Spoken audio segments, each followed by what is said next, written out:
So, dako tayo sa 10 minutes na second cross ng ating negative. Brother Mario ng MCGI, your time starts. Okay. Tanong ko sa'yo, eto, naniniwala ka ba na ang tunay na ligtas ay may free will pa rin?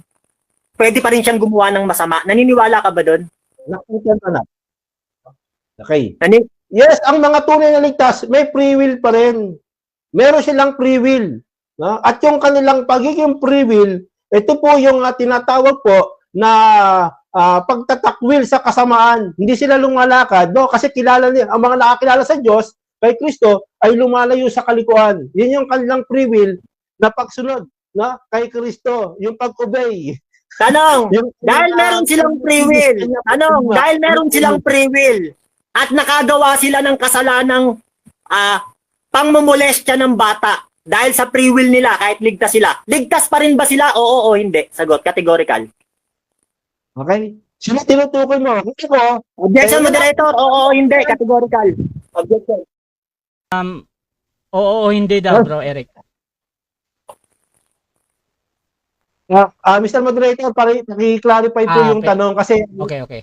Yung usapan po namin yung mga yung mga Okay, so bro Mario, Okay, paulit tanong. ng tanong bro, tapos pakidiinan Okay, yung sabi oo, mo, hindi. yung ligtas, may free will pa rin, sabi mo yan. Yes. Pwede pa rin silang gumawa ng masama. Sabi mo yan, narinig ka ng maraming tao. Tanong, kung makagawa sila, objection, moderator. Bro, ganito bro Eric, ganito bro. Objection. Ito yung clarification ng tanong mo kanina bro. Ngayon, dito bro, sa premise niya, kung merong mali dyan, patapusin mo muna yung buong tanong, tapos pakinggan ko sa'yo kung meron kang objection dito, or gagamit ka ng 10 seconds dahil merong something dun sa tanong niya, either kung ano yan. So, Brother Mario, pakituloy muna yung buong tanong, tapos Okay. desisyonan ni bro Eric kung paano. Sabi mo, kahit tunay na ligtas, meron pa rin free will at pwede siyang gumawa ng masama. Yan, sabi mo yan, narinig ka ng maraming tao eh. Tanong ko sa'yo, yung tunay na ligtas dahil sa free will niya nang molestya sa ng bata, ligtas pa rin ba siya? Oo o hindi? Oo, Sagot. Hindi. Okay. Ligtas pa ba daw? Service tayo. Wala akong sinabi na pwede kang gumawa ng masama o mangmolestya. Ang itanong mo sa akin, yung mga tunay na ligtas, ako per se, yung tunay na ligtas, no? Yun ang Next tanong question. mo. Saka, Next Okay, question. yung nasa unang Korinto, 5:1, inasawa niya yung asawa ng tatay niya. Pagdating sa unang Korinto ng 5:5, ibigay ang katawan kay Satanas upang ang espiritu ay maligtas. Tanong, yung bang ng asawa, tinatanggap mo na pwede talagang gawin ng mga tunay na ligtas na mangmolestya ng bata? Pwede to o hindi? Oo, hindi. hindi ko nagkasala. Pero hindi lang nangangahulugan yung pagkakasala mo. Objection, ay, moderator. Wait lang, objection. Categorical tanong ko. Wait lang. Bibigyan ko naman ng time si Pastor Eric sumagot talaga. Bro Mario, objection mo categorical. Ano nga ulit yung Tanong ko sa pagpipilian? kanya, meron akong nabasa na nagpapatotoo na ang isang tunay na ligtas ayon sa paniniwala nila, pwedeng makagawa ng ganung kasamaan. Tanong ko sa kanya, ligtas pa rin ba yon? Oo o hindi? Sagot. Oo, hindi. Ligtas pa. Mali, Mr. Moderator, counter po tayo. Proceed bro. Explain niya kasi kanina, ibang sa tanong ngayon. Kasi sabi niya, may nilileste yung bata. Unang tanong niya, kaya hindi ko masagot yung tanong niya na para bugang nagbibintang lang yung taong to eh. Okay, so I think ano to bro, yung tanong niya ngayon, sagutin ko. Okay, so I think ano to bro, new question ito. Ngayon doon sa premise bro, again, hindi ko pinapakailaman yan kung anong observation ng kabilang panig. So, kung totoo yun o hindi. So bro Mario, paulit yung tanong mo. Tapos Okay, tanong. natin kung paano itik. Yung isang tunay na ligtas, sabi mo, pwedeng makagawa ng kasalanan dahil sa free will. May free will siya. Ikaw nagsabi niyan eh. Pag siya ba nakapamulestya ng bata dahil sa free will niya, tanong ko sa'yo, ligtas pa rin ba siya? Oo o hindi? Sagot. Ligtas pa din o hindi? Objection. Proceed bro. Kasi nag-iba na naman yung tanong niya eh. Clarification, tapos ano ba na naman? Objection din ako, moderator. Objection ako. Okay. Okay. So ito, ang objection ni Eric, Pag ibuhin mo naman tanong mo. iba na naman yung tanong niya. Bro Mario, anong Objection bro? ako. Proceed bro.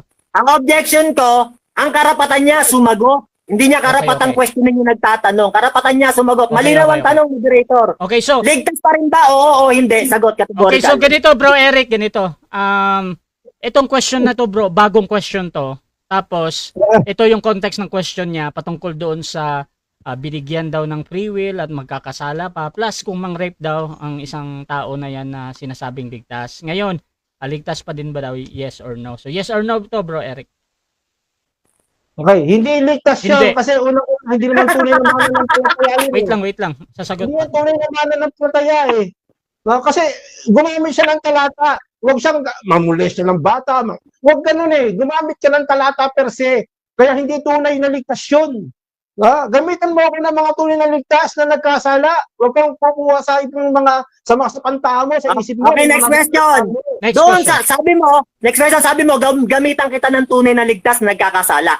Doon sa unang Korinto, ng 5 ng 1, inasawa niya yung asawa ng tatay niya. Pagdating sa unang Korinto ng 5:5, ibigay ang katawan kay Satanas upang ang espiritu ay maligtas. Tanong ko sa'yo, ligtas ba yon o hindi? Sure. Yan ang gusto ko sa'yo. Gagamit ka ng talata. Objection, moderator, categorical ang tanong ko. Wait lang. Nagiging technical dito, bro Eric, si Brother Mario. Gusto niya yung pagpipilian. Bro Mario, paulit ng pagpipilian, bro. Tanong ko sa'yo, yun ba na inasawa niya? Yung asawa ng kanyang tatay, ligtas pa rin ba to? Oo o hindi? Sagot. Oo, hindi. Gusto mo talaga objection tayo. Okay, proceed, bro. Objection din ako, moderator, di makasagot. Hindi. Okay na, bro, Mario. Basta, oo, hindi yun. Niya, Yung objection. ko. Sabi ko, oo eh. Sabi Oo. ko nga, talasin niya yung isip niya eh. Yung Okay. pakinig niya eh. Okay, Yung so, una nga eh. ang sagot dito, malinaw naman, oo. 20 seconds, Okay, proceed. next question. Wait lang, magpapaliwanag pa si bro Eric. Oo, proceed, bro. Yes, bilis talaga yung una ko. Ligtas yun eh. Kaya nga, sabi rin, ikaw nagsabi, na upang ang espiritu ay maligtas. Kailan? Sa araw ng Panginoon. Next question. Wait lang. So, dinidisiplina lang yun. Okay, tanong. Next question. Kung ligtas pa rin yun na inasawa niya yung asawa ng kanyang tatay, ibig sabihin yun ng molestya ng bata, ligtas pa rin kahit mang-rape at pumatay. Tama ba ito o mali? Kung ang tinutukoy mo ligtas, Objection, moderator. Again, Tama ba ito objection. o mali? ligtas pa rin yan. Wait lang, bro Objection. Eric. Wait Tama lang, ba bro ito o mali? Eric. Again, bro, Sorry. naghahanap si Mario dito ng categorical. Tama ba daw yun or mali? Pipili ka, bro? Ren. Sa tanong, tama o mali ba daw? Bro Mario. Eric. Sige. Ulitin po natin, 10 seconds. Yung 10 tinutukoy seconds. niya kasi, hindi tunay na ligtas yun eh. Gamitan mo ako ng Biblia. Huwag kang pupunta sa mga nang bata mo. Dito sa Biblia, sabi ko sa'yo. Next O, question. sa ibang Next question. Okay, next question. Sabi mo, hindi tunay na ligtas yun. Binasa ko yung unang Korinto 5:1, pati 5:5. Sabi mo kaganina, tunay na ligtas yun kahit inasawa niya yung asawa ng kanyang tatay. Pero sinasagot mo ngayon, hindi ligtas. Ano ba talaga ang dapat paniwalaan ng tao? Sa sinasabi mo. Sagot. Yung Biblia ko, na nagsasabi ng totoo kasi yung konsepto ng aral mo, yung argumento mo, pumunta ka sa Korinto, tapos pumunta ka naman sa labas. Kung sa Korinto, sasagutin ka sa Korinto. Pag pumunta ka sa labas, sasagutin ka sa labas.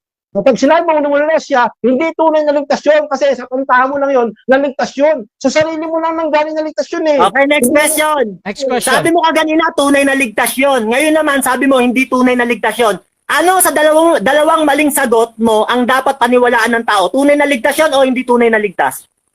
Yung tunay na ligtas, yung sa Korinto, hindi yung puntahan mo na sa labas, na sa wala na ligtas yung na-rape ng bata, Okay, next question.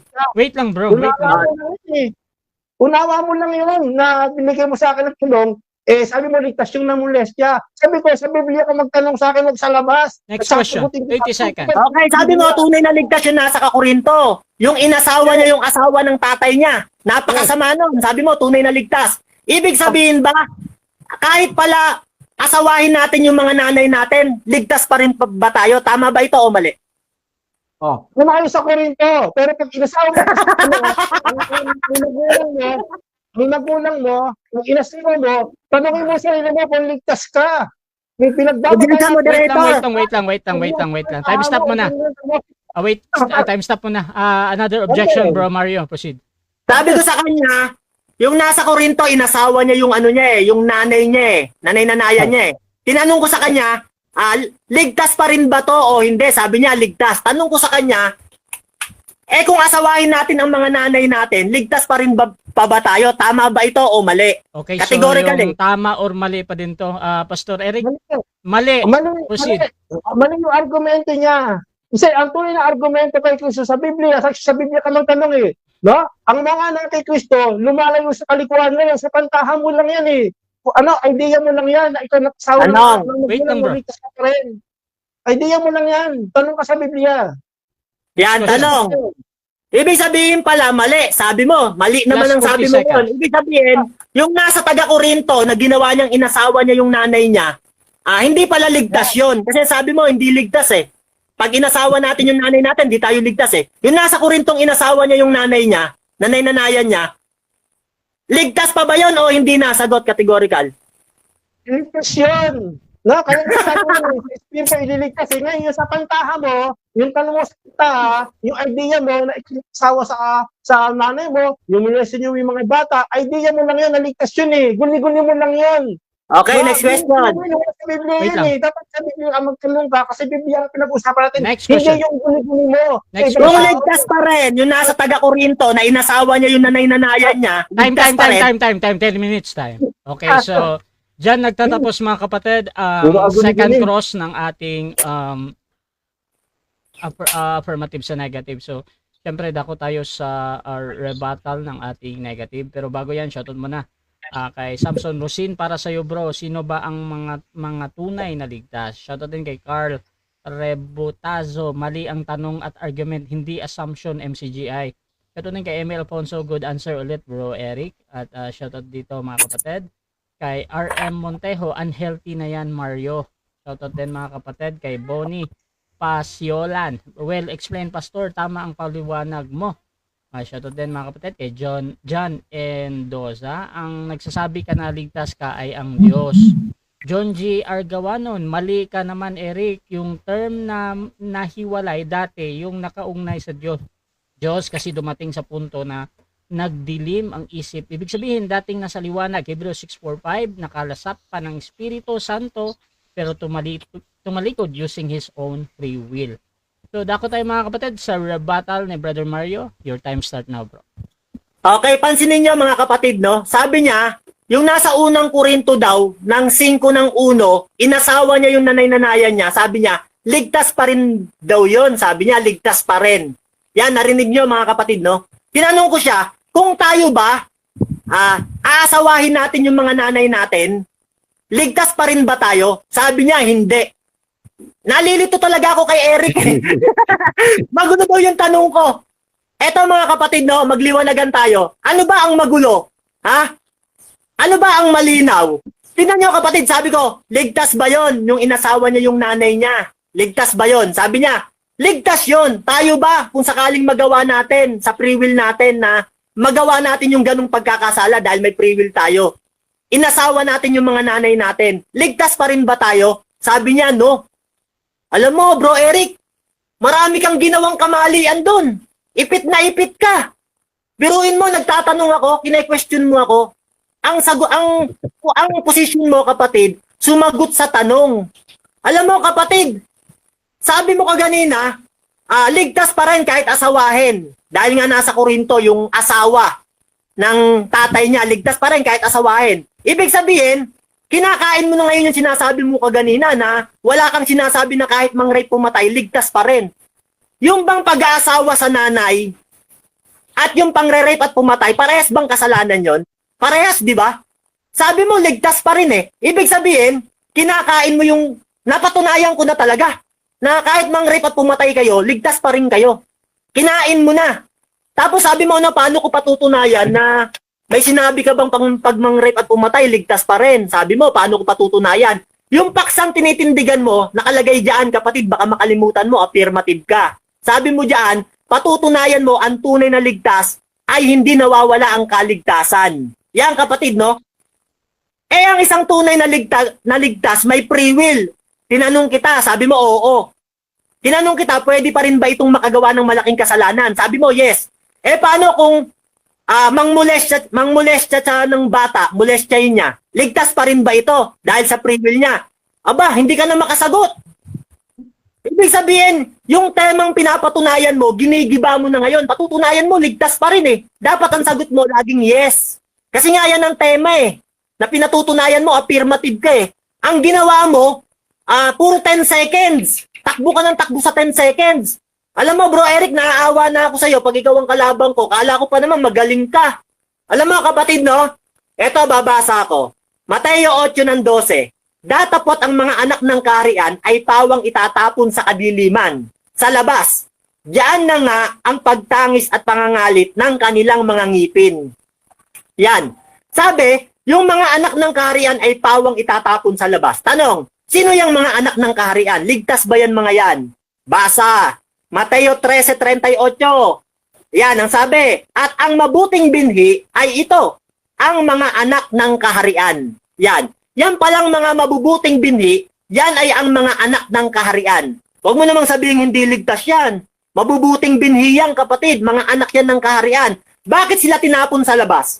Kasi nga, yung kaharian, tinanggal sa kanila kapatid. Pwede kasing tanggalin ng Diyos yung buhay na walang hanggan sa'yo. Yung kaharian, na meaning sa parabola.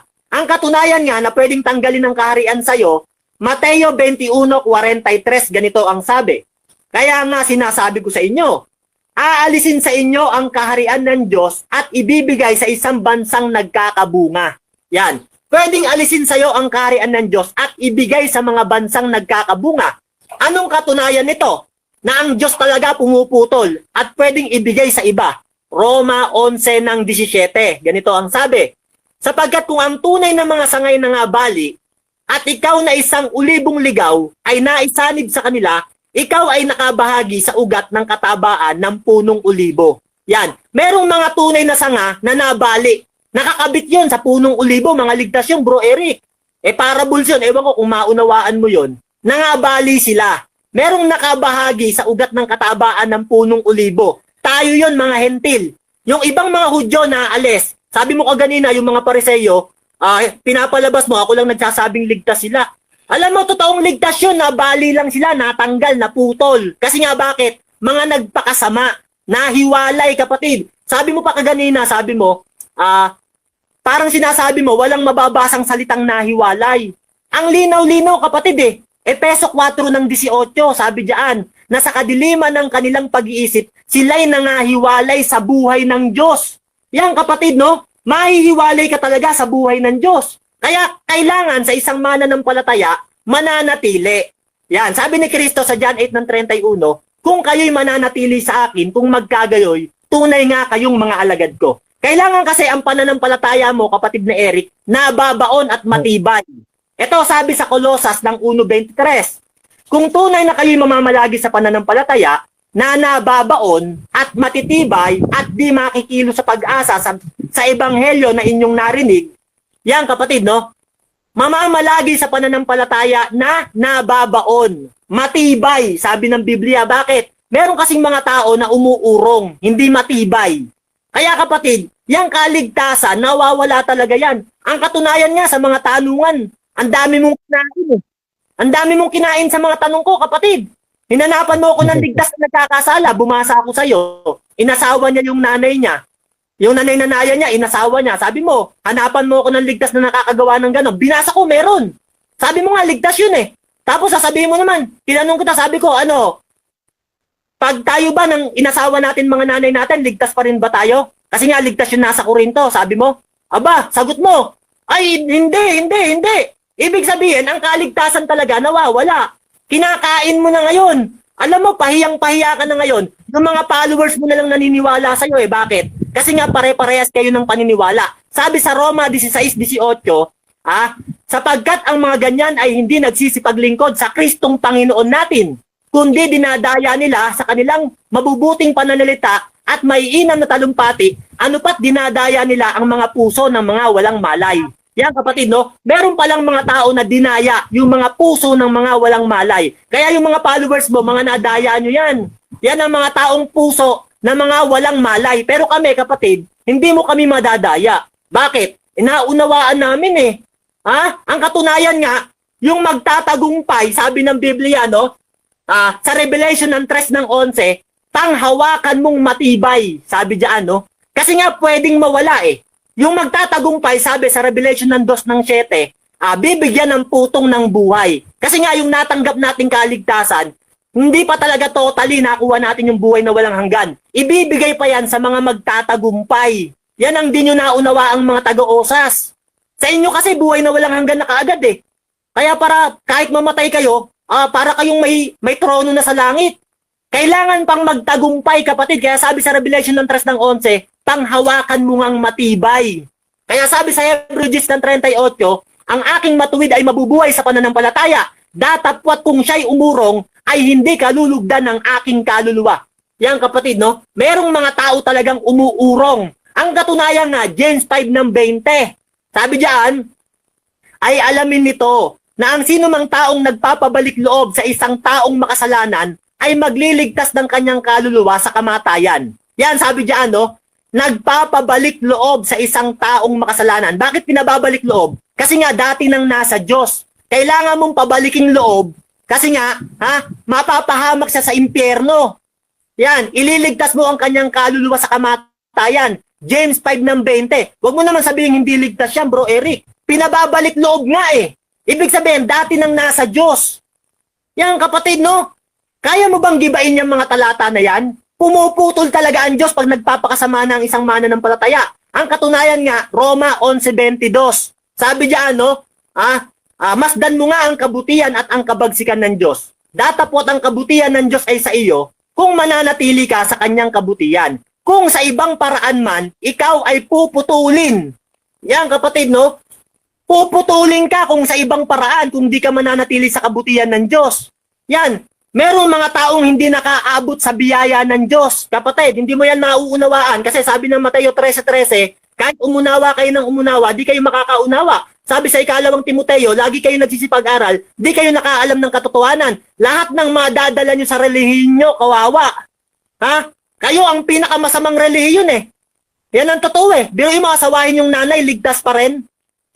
Tas kanina, ayaw mong tanggapin, wala kang sinabi. Pero sa mga tanungan, inaamin mo na, ligtas pa rin kahit asawahin yung nanay. Kinain mo na, bro Eric. Ang dami mong kinakain ng mga sinasabi mo. Napatunayan ko ba? Nagiba ba ang poste? Gibang-giba. Alam mo kung mapapanood tong video na to ng maraming tao, lampaso ka rito eh. Ang totoo yun, talaga totoo eh. Sana makabawi ka sa rebuttal. Kasi alam mo, points ka nga eh. Kasi maaawa ko sa'yo, may puso pa rin ako ng espiritu eh.